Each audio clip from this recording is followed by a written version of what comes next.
der geht da aber schon sehr schön in die Sättigung. Also ich kann hören, wie der Bass leicht am Kippen ist und der irgendwie mehr Druck bekommt.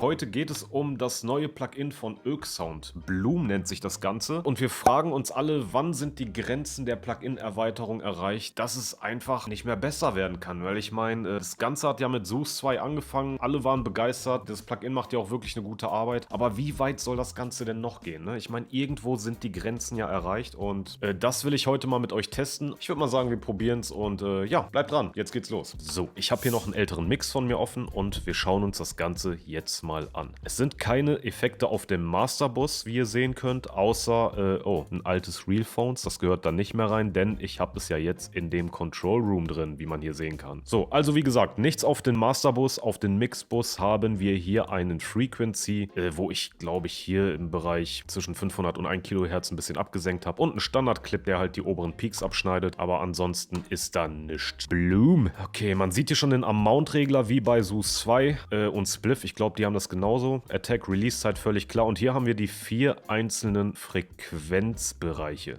Oben Presets, unten die Qualität, Stereo-Mode, Squash-Call. Was sagt denn eigentlich die Homepage? Bloom. So, ich übersetze das Ganze mal hier in Deutsch, damit das auch jeder verstehen kann. Blühen heißt es jetzt. Ein adaptiver Tonformer. Es analysiert den Charakter eines Signals und nimmt Korrekturen an der wahrgenommenen Klangbalance vor. Um einen gleichmäßigeren und feineren Klang zu erreichen. 199 €. Das ist doch mal ein Preis. Kennen wir ja von SUS 2 und Spliff. Okay, Spliff ist, glaube ich, ein bisschen billiger. Puh, ja. Ich habe nichts anderes erwartet. Also, SUS 2 beruhigend. Ja, auf Deutsch hört sich das immer so geil an. Verwandeln Sie den Klang eines Klangs mit natürlich klingendem Ergebnissen. Mit geringer Latenz. Okay, das heißt also, Bloom zieht sich aus dem Signal das Beste rauf und erkennt die Frequenzen, die halt störend für unser Gehör sind oder halt nicht so schön klingen und filtert diese ab. Ja, dann würde ich mal sagen, überprüfen wir das mal. So, ich habe den jetzt hier ganz normal reingeladen. Noch kein Preset eingestellt und lass das mal durchlaufen.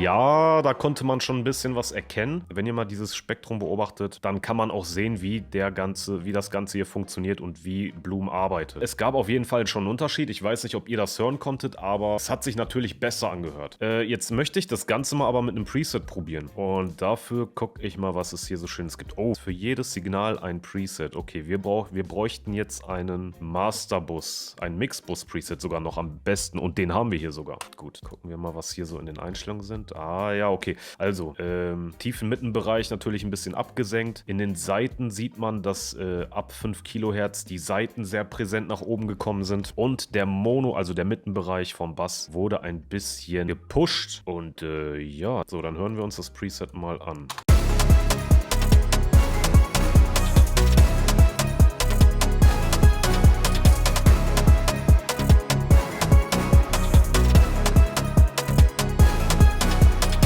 Wie ich immer so schön sage, vertraut nie zu 100% einem Preset, aber ich weiß auch schon, wo hier die Fehler drin sitzen. Und zwar sind die Seiten hier viel zu stark angehoben. Die Mitten von dem mittenfrequenten Bereich natürlich auch, wie man hier sehen kann. Hier würde ich die Seiten auch nicht so stark hochfahren.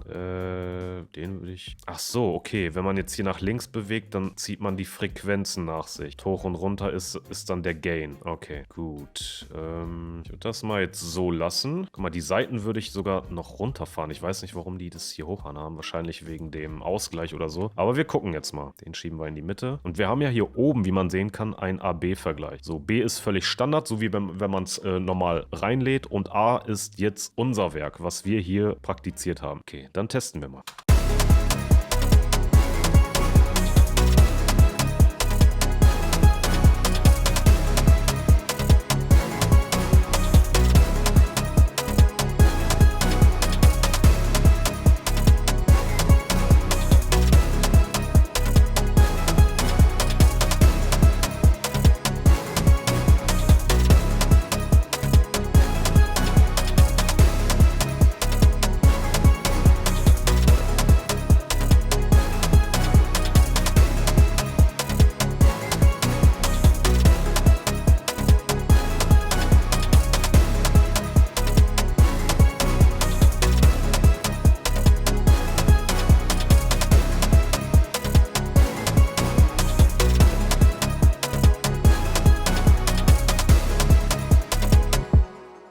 So, hört sich auf jeden Fall schon mal ein bisschen ausgeglichener an und wir machen jetzt 3 Vergleiche. Das heißt einmal das Mix-Bus-Preset, was wir uns ein bisschen selbst zusammengepuzzelt haben. Dann wechseln wir zu B rüber und machen das Ganze dann einmal auf Bypass. Und ich denke mal, dann haben wir das Ergebnis.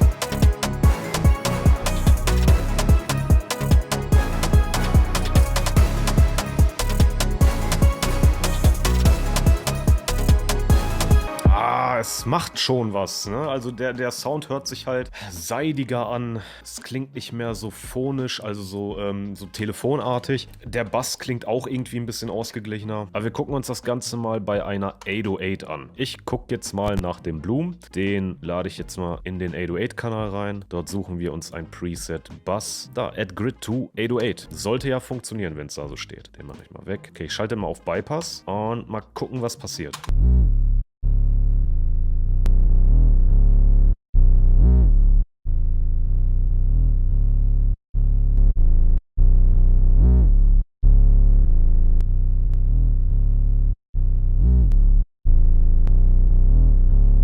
Oh, der geht da aber schon sehr schön in die Sättigung. Also ich kann hören, wie der Bass leicht am Kippen ist und der irgendwie mehr Druck bekommt. Gucken wir mal, was da noch so für ein Preset drin ist. Bass, Gitarre, ja, nee, machen wir mal Double Bass.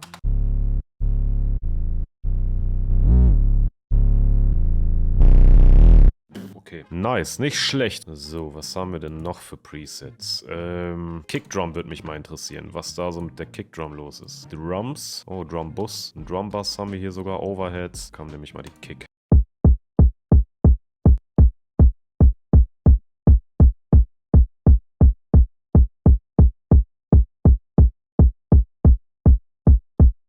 Der tiefen Mitten-Knock geht sozusagen ein bisschen runter. Das liegt aber auch daran, weil es hier schon schön runtergezogen wurde bei 370. Jetzt gucke ich mal, ob man das Ganze... Was habe ich denn hier im EQ gemacht? 370 ungefähr. Ja, da könnt ihr es sehen. Was habe ich hier gemacht? Ich würde ja jetzt lachen. 398. Ja, okay, knapp. Aber mein Gehör war schon gar nicht so schlecht. Und so hat er hier auch gearbeitet. Das hört sich natürlich besser an. Dieses Ploppige geht halt aus der Kick weg und die Kick bekommt dadurch halt mehr Fokus in dem Sub-Bereich, also mehr in dem Druckbereich sozusagen. Na gut, dann würde ich mal sagen, den Drum Bass.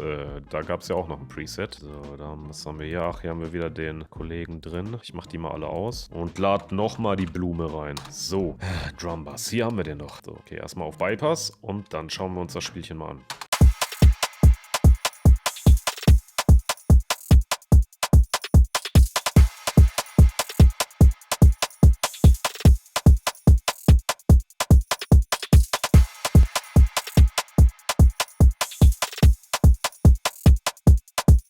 So, hier muss ich sagen, hört man so gut wie gar keinen Unterschied. Also im Gegensatz zu der Kick gerade oder zu der 808, die dann viel mehr Sättigung bekommen hat. Wir gehen nochmal auf den Masterbus. Das wird jetzt die letzte Station sein. Wir können natürlich nicht alle durchgehen. Ich wollte das Plugin einfach mal kurz mit euch testen, ob sich das Ganze auch nur annähernd lohnen würde. Und dazu komme ich gleich, also zu meinem Fazit. So, jetzt gucken wir mal Masterbus, EDM Master, 808 Beat Enhancer. Okay, und hier gehen wir mal so ein paar durch. Fangen hiermit an.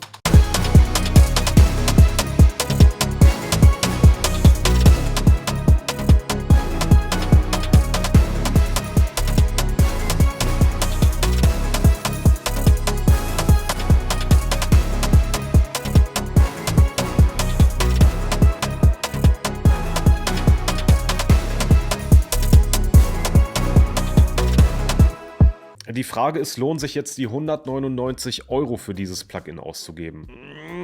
Schwierig. Es ist für mich schwierig. Also ich sag mal so, bei mir ist SUS 2 ein absolutes Muss. Dafür würde ich definitiv nochmal 199 € ausgeben, weil das schafft kein EQ, meiner Meinung nach. Da kommen natürlich die alten Gestalten, die auch teilweise recht haben. Ja, wie haben sie denn früher Musik gemacht? Das hat sich auch gut angehört. Ja, das hat sich auch gut angehört, klar, aber man muss überlegen, wir arbeiten hier überwiegend alle digital und diese ganzen Sounds, das fängt ja schon an bei Modern Talking und Michael Jackson und alle, die haben teilweise nur analog gearbeitet. arbeitet. Und analoge Emulation digital rüberzubringen, ist eine Möglichkeit, aber es ist nicht genau dasselbe. Ich habe es aus Erfahrung halt hören können. Und wie gesagt, wir müssen ja versuchen, aus unseren digitalen Sachen den wärmsten und cleansten Klang rauszuholen. Und da sind so Plugins wie SUS 2 meiner Meinung nach der Rede wert. Bei Bloom, muss ich sagen, hat es hier und da funktioniert, bei anderen Stellen wiederum nicht. Zum Beispiel bei dem Masterbass war ich ein bisschen enttäuscht von den Presets, die, nee, würde ich jetzt zum Beispiel nicht einsetzen. Wo ich den Bloom jetzt einsetzen würde, wäre bei der Kick. Ich würde es hin und wieder mal ausprobieren, oder bei Bässen würde ich es ausprobieren. Wie man hören konnte, war es beim Drumbass genauso gleichbleibend. Da hat sich nichts Großes getan. Von daher kann man sagen, Bloom funktioniert, aber nicht immer. Ihr habt 20 Tage Testzeit, geht am besten auf die Homepage, ladet euch das Plugin runter und probiert mal selber rum, wie ich es immer selber sage. Man sollte alles selbst ausprobieren und alles hinterfragen. Und wenn ihr meint, ja, das Plugin, das ist genau das, was ich schon so lange gesucht habe und ich habe gerade mal 199 € dafür über, dann nichts wie rein in die Tasche und raus mit der Kohle. Und wer meint, das brauche ich nicht, ich habe auch bis jetzt so Musik gemacht, alles cool. Also wie gesagt, meine ehrliche Meinung, ich kaufe es mir noch nicht. Ich werde es noch ein bisschen testen. Ich habe es jetzt ganz spontan, heute ist der erste Tag, wo ich es mit euch zusammen getestet habe und da brauche ich noch ein bisschen Zeit, um da eine Entscheidung zu treffen. Also Leute, lange Rede, langer Sinn, probiert's aus und wir sehen uns beim nächsten Video. Bis dahin, Tschüssikowski.